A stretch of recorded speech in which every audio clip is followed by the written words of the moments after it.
The View is facing a shocking legal nightmare, which came after one of its celebrated hosts made some defamatory and threatening comments about First Lady Melania Trump.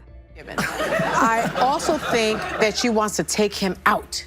She does not want to be the First Lady anymore. They agree with you. She doesn't want to be the First Lady. She destroyed the Rose Garden.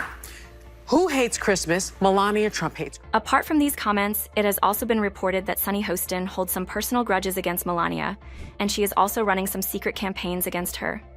She also spews venom against the First Lady live on television on her daytime show. But Melania is also not taking such smear campaigns and defaming comments against her leniently. She decided to take the matter to the court of law, along with millions of dollars of defamation, claims that are putting Sunny and her colleagues in serious trouble. Melania is reportedly so furious after Sunny Hostin made a rather blunt comment, saying she couldn't even stand to sleep in the same room as Trump. Heard I file a few lawsuits, and I'm in the court now because they accuse me of doing stuff that I never did in my life, and they wrote lies, and I will... Now you hear something like that, and you know it's not just going to fade into the background. It exploded into a full-blown media storm, pulling The View right into the middle of it. But here's where it gets even more interesting. Melania's legal team isn't letting this slide. Nope, they're taking this straight to court, and this could easily turn into one of the most expensive mistakes the show has ever made. I will not allow that. I will fight till the end because I don't want that they damage my reputation and my name. Defamation lawsuits aren't just about throwing around accusations. They require proof that what was said wasn't just false, but intentionally harmful. And that's exactly what Melania's lawyers are aiming for. The problem? These comments didn't just reach a handful of people. They went out to millions, painting a very specific picture of Melania that she and her legal team claim is completely false. And when something like this happens on national television, the impact isn't small, it's massive. So what exactly led up to this? Well, it started as a discussion about Trump's presidency, but let's be real. This quickly turned into an all-out roast of Melania herself. One of the hosts even implied that she never wanted to be First Lady in the first place. And from there, things only got worse. They brought up her redesign of the Rose Garden and her attitude toward Christmas, and essentially framed her as someone who wanted nothing to do with the role she played. If that sounds like it would spark controversy, that's because it did big time. Reactions started pouring in from both sides. Some defended the show, arguing that The View has always been a space for open, unfiltered discussion. Others, though, felt this crossed a line, turning into a personal attack rather than fair commentary. And Melania? She's not letting it go. She and her legal team argue that these statements have far-reaching consequences, affecting how she's perceived, not just in the US, but globally. Is that language you had heard him use before? No, that's why I was surprised because I said, I don't know that person that would talk that way and that he would say that kind of a stuff. And here's where the case gets tricky. Proving that the host deliberately meant to damage her reputation. That's the crux of defamation cases. It's not enough to just show that the statements were harmful. Melania's team has to prove intent. And in a case as high profile as this, that's no easy feat. The host might argue that they were just expressing opinions, but the lawsuit is pushing back hard, claiming this wasn't just off-the-cuff commentary, but a calculated move to undermine her character. For those who love the legal side of things, defamation cases boil down to 3 key elements. Was the statement false? Did it cause harm? And was it made recklessly or with malicious intent? Melania's legal team is arguing all 3. And while free speech is always part of the debate, there's a limit. The law protects public figures from outright falsehoods, especially if they can prove those statements were designed to inflict damage. But this case isn't just about Melania. It's exposing a much bigger issue about media responsibility. The View has never shied away from controversy. It's known for its bold opinions and unfiltered discussions. Some see this as a strength, while others feel it's a sign of unchecked bias. And this lawsuit is especially putting that entire debate under a microscope. Treat him, how the media was against him. I think they are afraid of his strength. And he was leading this country with peace through strength. Now, the stakes aren't just about money, though Melania is suing for a whopping $100 million.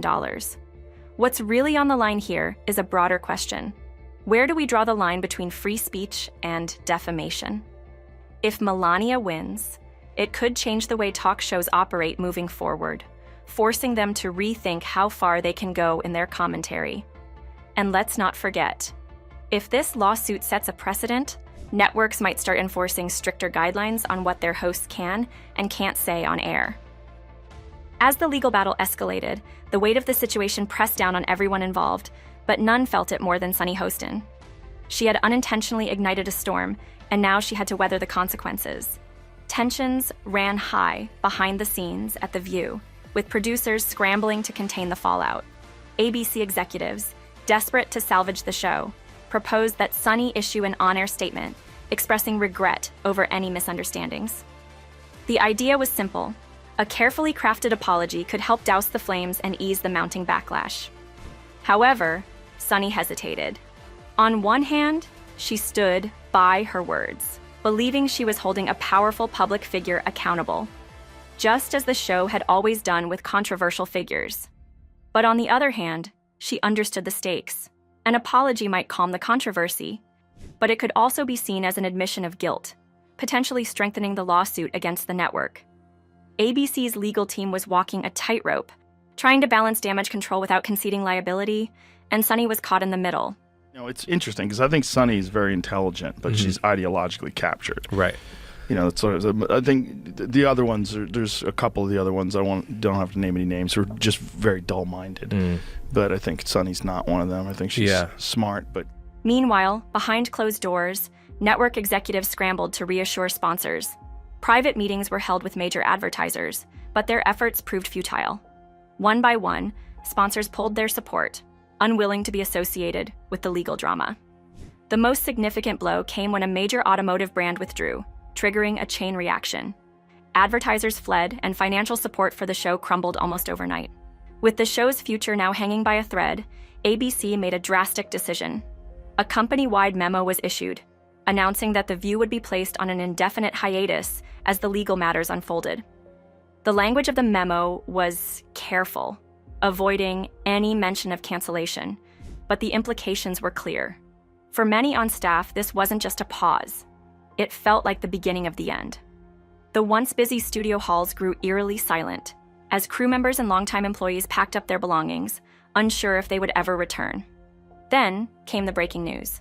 The View had been officially canceled. Within hours, the media exploded with headlines dissecting how a single lawsuit had dismantled one of daytime television's most iconic programs. Pundits debated whether The View had finally gone too far, after years of skirting controversy for the sake of ratings.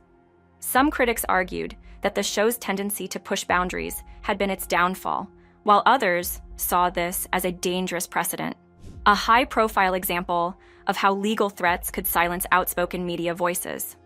On social media, reactions were split.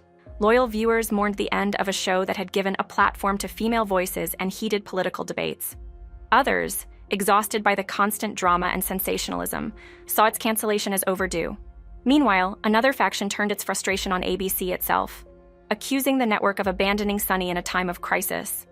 To them, The View had always been about bold opinions and fearless discussions, and ABC's decision to pull the plug felt like a betrayal of that spirit. Amid the chaos, Sunny became the center of speculation. She was conspicuously absent from the studio on the day ABC made its official announcement. Some insiders claimed she was locked in intense discussions with the network's legal team, exploring whether she had any personal legal liability in the lawsuit.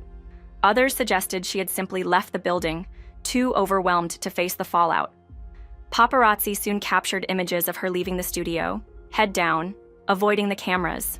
The confident, outspoken woman viewers had come to know looked visibly shaken, fueling rumors that she was struggling to cope with the gravity of the situation.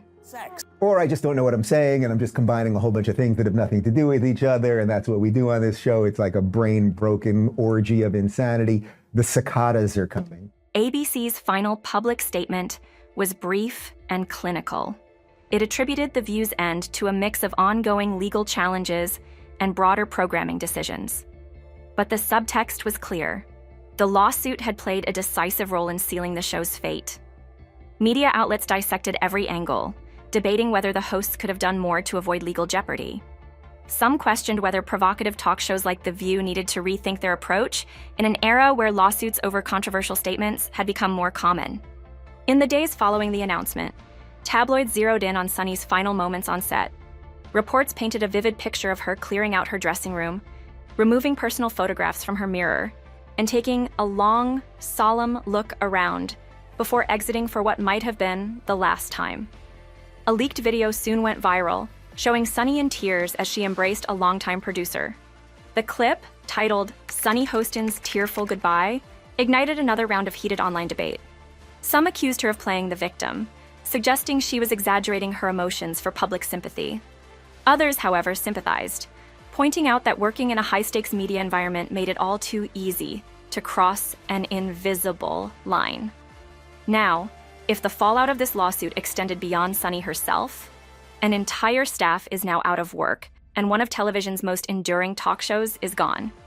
But like a lot of these late-night comedy shows that no longer have anybody watching them, and they're officially on cancellation notice because they're not going to survive with the numbers that they're getting. I don't think The View will survive ultimately either.